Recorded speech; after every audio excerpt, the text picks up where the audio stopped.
Andini tidak pernah menyangka akan bertemu dengan sesosok pria tampan di tengah hutan, yang seketika membuatnya mabuk kepayang. Selain tampan dan menawan, pria asing itu juga memiliki tutur kata yang lembut, dan membuat Andini merasa meleleh. Di atas semua itu, pria tampan tersebut juga menjanjikan akan memberikan apapun yang diminta Andini jika ia mau tidur bersamanya. Merasa tak mampu menolak pesona si pria tampan, Andini pun luluh dan menerima tawaran itu. Andini lalu menikmati malam yang sangat indah bersama pria asing itu, sampai kemudian ia mendapati sesuatu yang sangat mengerikan. Inilah kisahnya, dan selamat menyelami dunia misteri.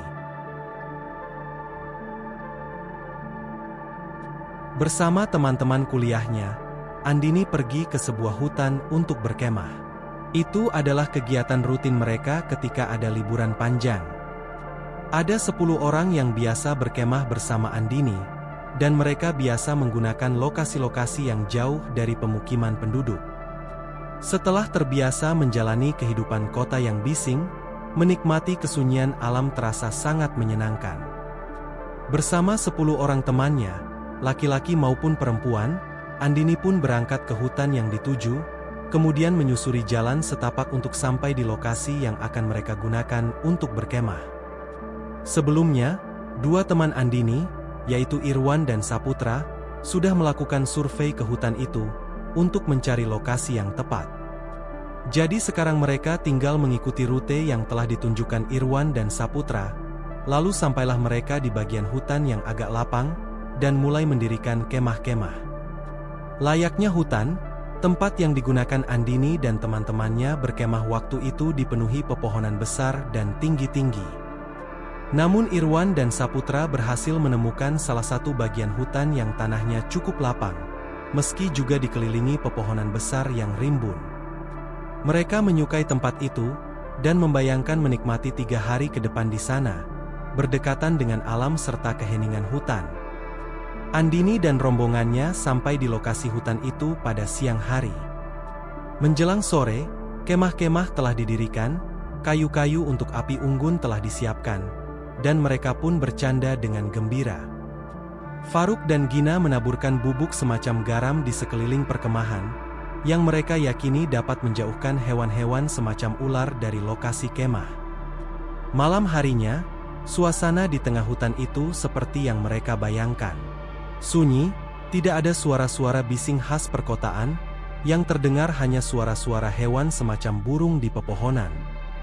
Lokasi perkemahan itu diterangi api unggun, sementara di dalam kemah ada lampu minyak yang cukup untuk penerangan. Jadi mereka pun bisa tidur dengan tenang, meski udaranya dingin khas hutan.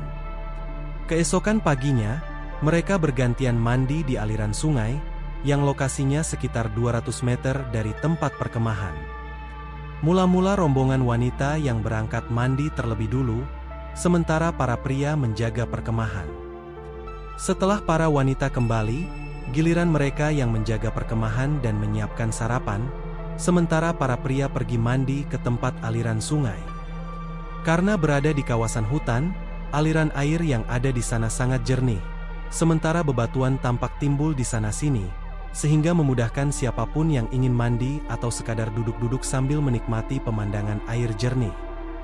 Tempat itu juga menjadi lokasi Andini dan teman-temannya saat ingin buang air kecil. Hari itu, seusai menikmati sarapan, Andini bersama teman-temannya memutuskan untuk jalan-jalan menikmati keindahan hutan. Semuanya setuju, karena tujuan berkemah di hutan memang salah satunya untuk menikmati pemandangan hutan. Maka mereka pun lalu bersiap-siap. Sebagian orang membawa jajanan untuk ngemil sambil jalan-jalan, sebagian lain membawa air minum, dan mereka juga mengantongi ponsel masing-masing meski di sana tidak ada sinyal. Seharian rombongan itu menyusuri jalan di hutan, dan mereka sempat bertemu rombongan lain yang juga berkemah di sana, namun di lokasi berbeda. Andini dan teman-temannya begitu menikmati pengalaman itu. Biasanya mereka mendapati lalu lintas jalan raya perkotaan yang ramai dan bising. Sekarang menikmati jalan setapak hutan yang sunyi dan hening. Sesekali mereka melihat hewan semacam kijang sedang berlari, ada pula lutung yang tampak berayun-ayun di pepohonan. Ketika sore datang dan hari mulai gelap, rombongan Andini memutuskan untuk kembali ke lokasi perkemahan. Mereka bisa melanjutkan acara menyusuri hutan besok hari. Dalam perjalanan pulang itu, mereka melewati aliran sungai yang mereka pakai untuk mandi. Saat sampai di sungai itu, Andini merasa perlu buang air kecil. Jadi dia meminta Firda, salah satu temannya, untuk menemani. Sementara teman-teman yang lain biar melanjutkan perjalanan ke perkemahan. Toh jaraknya dari aliran sungai itu sudah tidak terlalu jauh. Kebetulan, Firda juga mau buang air kecil. Jadi dia dan Andini pun lalu menepi ke aliran sungai. Andini mempersilakan Firda untuk buang air kecil lebih dulu, sementara ia menunggu di tempat yang agak jauh. Setelah Firda selesai, giliran Andini menuju ke aliran sungai untuk buang air kecil, sementara Firda menunggu di tempat Andini tadi. Andini menuju ke salah satu bebatuan yang menonjol di aliran sungai itu, lalu buang air kecil di sana. Sementara hari semakin gelap. Mungkin waktu itu sudah masuk waktu maghrib, cuma di sana tidak ada suara azan yang biasa terdengar seperti di perkotaan. Usai buang air kecil, Andini iseng mengecek ponselnya, untuk melihat waktu itu jam berapa. Ternyata hampir pukul 7, mendekati waktu Isya. Andini segera melangkah ke tempat Firda menunggu, tapi ia tidak mendapati siapapun. Entah Firda yang pergi meninggalkannya, atau entah Andini yang salah melewati jalan, yang jelas ia tidak menemukan Firda. Andini pun memanggil-manggil Firda, tapi tidak ada sahutan. Setelah capek memanggil-manggil tapi tidak ada sahutan, Andini pun menyimpulkan kalau Firda mungkin sudah kembali ke perkemahan. Jadi Andini lalu menyusuri jalan setapak yang telah dikenalnya, untuk menuju ke perkemahan. Karena hari sudah gelap, Andini menyalakan lampu senter pada ponselnya, lalu melangkah menyusuri jalan setapak yang terlihat. Sampai cukup lama Andini melangkah menyusuri jalan yang ia pikir benar, tapi merasa tidak juga sampai di perkemahan.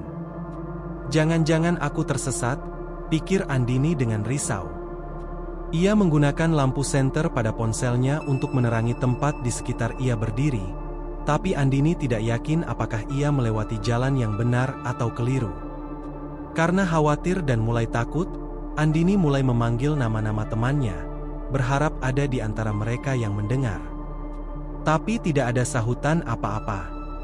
Sampai capek Andini berteriak memanggil-manggil nama teman-temannya, tapi sepertinya tidak ada yang mendengar.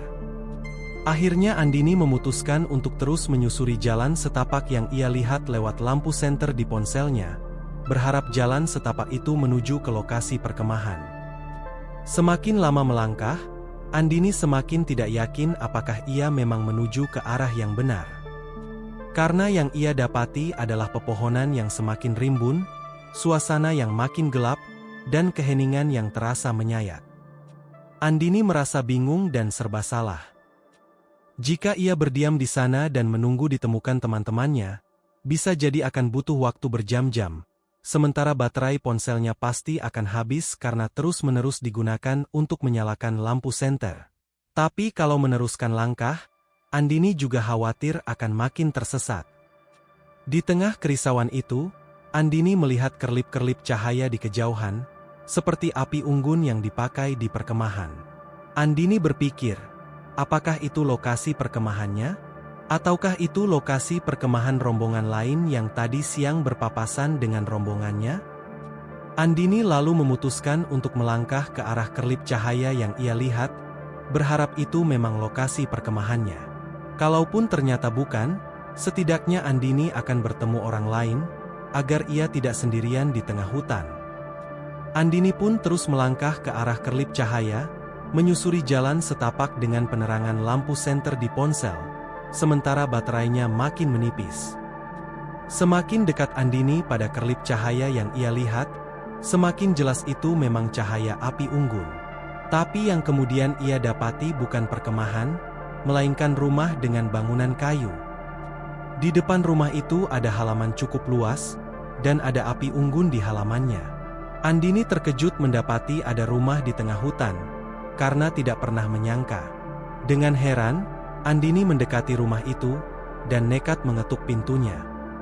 Ia berharap menemukan sebuah keluarga yang bisa ia mintai tolong, entah untuk mengantarkan ke lokasi perkemahannya, atau menampungnya menginap semalam agar ia tidak tidur sendirian di tengah hutan.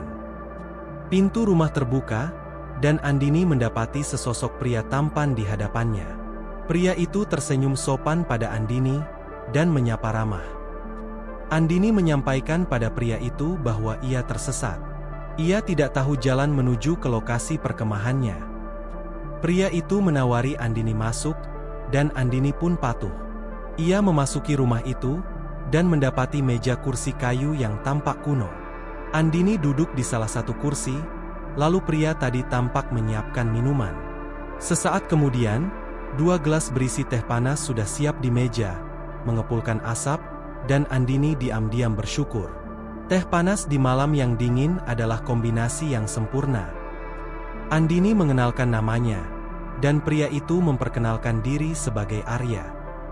Sejak pertama kali melihat Arya membukakan pintu tadi, Andini sudah terpesona, karena Arya sangat tampan, dan tidak menyangka ada pria setampan itu hidup di tengah hutan. Arya juga tampaknya tinggal sendirian di rumah kayu itu, karena Andini tidak melihat orang lain di sana. Arya menawari Andini untuk meminum teh, dan mereka pun lalu meminum teh yang masih agak panas itu bersama. Setelah itu mereka bercakap-cakap ramah. Arya sangat sopan, dan Andini makin terpesona kepadanya. Seiring percakapan yang mengalir, Andini bahkan seperti terlupa pada teman-temannya di perkemahan. Apalagi saat Arya menunjukkan atraksi sulap dengan gaya bercanda. Mula-mula, Arya membuka kedua telapak tangannya yang kosong, lalu menangkupkan kedua telapak tangan itu.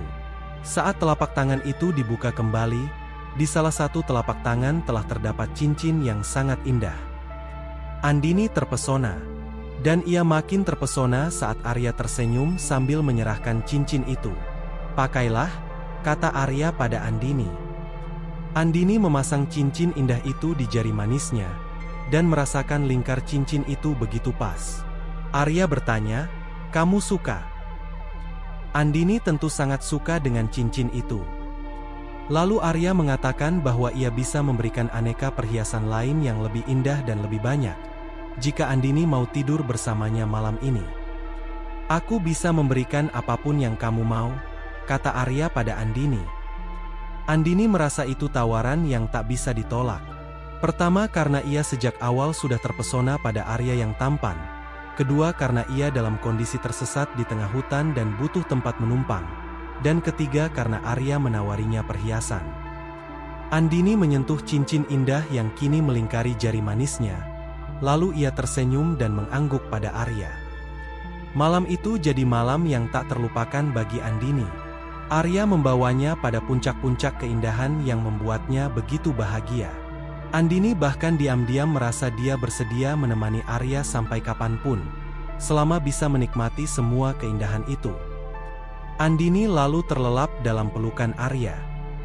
Keesokan paginya, Andini terbangun dari tidur saat telinganya lamat-lamat mendengar suara-suara yang memanggil namanya. Ia membuka mata dan bermaksud bangkit, tapi merasakan badannya sulit digerakkan. Ketika mulai sadar sepenuhnya dari tidur, Andini terkejut luar biasa ketika mendapati badannya tengah dililit seekor ular berwarna kehijauan berukuran besar. Seketika, Andini menjerit-jerit minta tolong. Ular besar yang melilit tubuhnya terasa bergerak, dan Andini mendapati kepala ular itu terangkat, seperti menatapnya. Andini melihat tampang ular itu begitu mengerikan, dan ia meronta-ronta sebisanya sambil terus menjerit-jerit. Sementara suara-suara dari luar yang memanggil-manggil nama Andini terdengar semakin dekat. Entah karena jeritan Andini atau karena suara-suara dari luar, ular besar yang melilit tubuh Andini perlahan melepaskan lilitannya, lalu bergerak menjauh. Ular itu masih sempat menengok pada Andini, dan seperti menyeringai memperlihatkan gigi-giginya yang tajam menakutkan. Setelah itu, ular besar itu merayap menjauh dari Andini yang gemetaran.